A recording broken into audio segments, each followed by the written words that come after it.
Marathi guides. तर आजच्या व्हिडिओमध्ये डिस्कस करूया पॅडागॉजी ऑफ लँग्वेज मराठी आहे. F5 चा आपला प्रश्न असणार विषय असणार आहे. 4/2018 हा पेपर झालेला आहे, म्हणजे जवळपास 7 वर्ष झालेले आहे. त्यातले बरेचसे क्वेश्चन रिपीट होऊ शकतात, त्यामुळे हे क्वेश्चन आपण डिस्कस करूया. डिसेंबरमध्ये झालेलाच पेपर आहे. 40 मार्क्सचा पेपर असणार आहे. 20 मार्क्सची आपली पासिंग असते, हे आपल्याला माहिती आहे. 1 मार्क्सचा जो क्वेश्चन आहे 8 मार्क्सला विचारला जातो, तोच आपण दरवेळेस एक्सप्लेन करत असतो. आणि आत्ताही आपण काय करूया, तोच जो आहे एक्सप्लेन करूया. ठीक आहे. त्यातला पहिला क्वेश्चन बघूया. खालील प्रश्नांची उत्तरे जी आहेत ते एका वाक्यात उत्तरे लिहायची आहेत. पहिला प्रश्न आहे, मराठी भाषा गौरव दिन कोणत्या दिवशी साजरा केला जातो?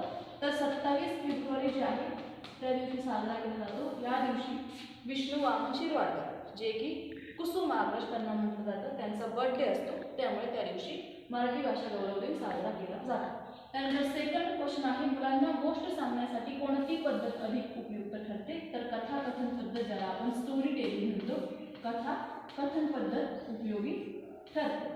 थर्ड असणार आहे, प्रभावी व परिणामकारक अध्ययन अध्यापनासाठी कोणत्या साधनांचा वापर केला जातो? तर साधने विचारलेली आहेत, त्याच्यामध्ये ज्या काही पद्धती आहेत, भूमिका पालन असेल किंवा मग दिग्दर्शक पद्धत असेल, यांचा उपयोग या ठिकाणी आपण करू शकतो. त्यानंतर बी आहे, चूक की बरोबर लिहायचं आहे. पहिला आहे, लहान मुलं अनुकरणाने शिकतात. तर बरोबर आहे. लहान मुलं मोठ्या माणसांची बघून किंवा आपल्या आजूबाजूला जे काही घडतंय त्याचं बघून शिकत असतात. दुसरं आहे, भाषेचा शास्त्र सुद्धा अभ्यास करण्यासाठी व्याकरणाची गरज नसते, हे व्यवस्थितपणे बघून घ्यायचं आहे. इथे घाईघाईमध्ये मुले काय करतात, असते वाचतात आणि बरोबर करून येतात. तर हे काय आहे, चूक आहे. व्याकरणाची गरज शास्त्र सुद्धा अभ्यास करण्यासाठी असते.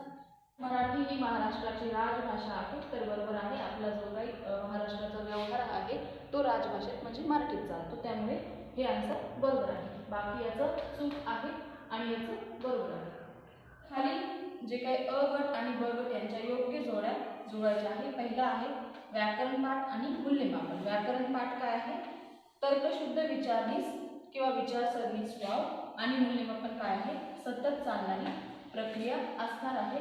हा झाला आपला फर्स्ट क्वेश्चन. 1 मार्क्ससाठी 8 मार्क्ससाठी हा क्वेश्चन विचारला जातो. याच्यानंतर आपला 60 ते 80 शब्दांमध्ये उत्तर लिहा. त्याच्यामध्ये तुम्हाला 4 क्वेश्चन लिहायचे असतात, 2-2 मार्क्सला एक असतो, हे आपल्याला माहिती आहे. ऑर क्वेश्चन दिलेले असतात, तेही व्यवस्थितपणे वाचून द्यायचे आहेत. जो येतो तो व्यवस्थित लिहायचा आहे. त्यानंतर आहे 200 ते 250 शब्दांमध्ये आन्सर लिहा. इथेही तुम्हाला 4 प्रश्न जे आहेत ते लिहायचे आहे, 12 मार्क्सला. प्रत्येकी क्वेश्चन जो आहे 3 मार्क्सला एक. त्यानंतर लास्ट क्वेश्चन असतो, ज्याच्यामध्ये आपल्याला 250 ते 300 शब्दांमध्ये लिहायचं असतं, 150 ते 200 शब्दांमध्ये लिहायचं असतं.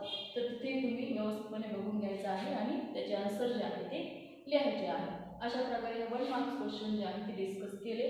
व्हिडिओ आवडला असेल तर लाईक शेअर सबस्क्राईब करायचं आहे. भेटूया परत पुढच्या एखाद्या नवीन